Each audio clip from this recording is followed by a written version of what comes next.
Dumating na nga pala yung in-order kong kitchen set para kay Kenji.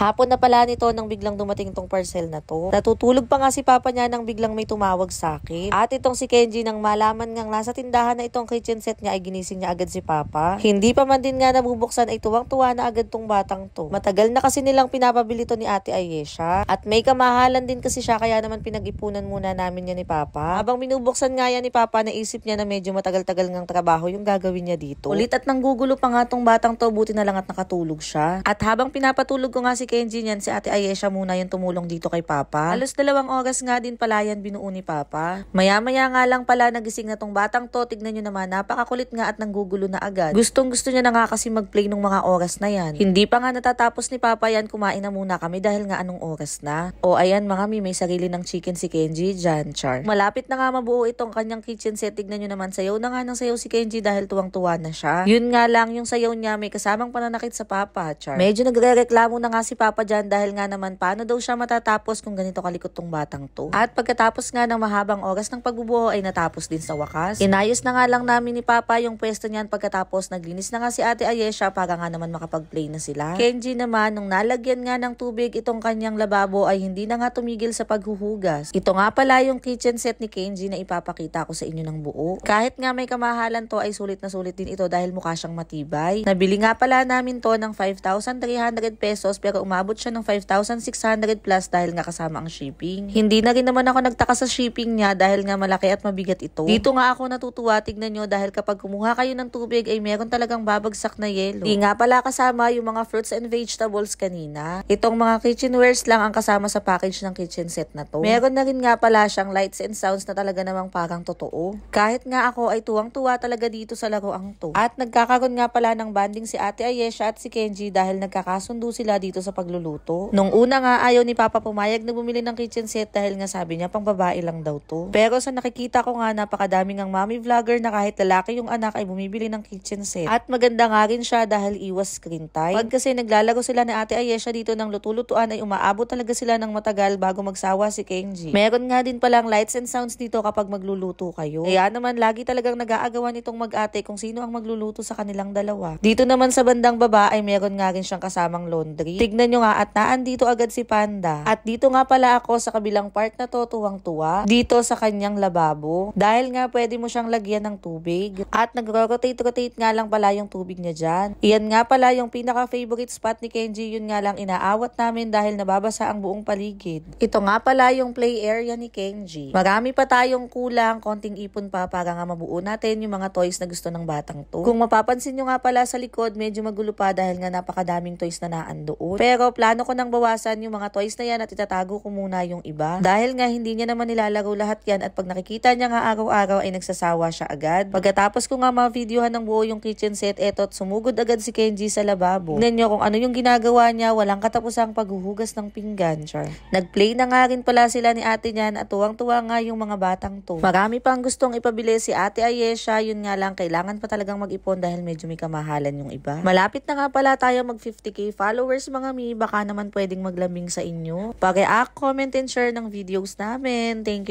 you mga mi. Bye-bye!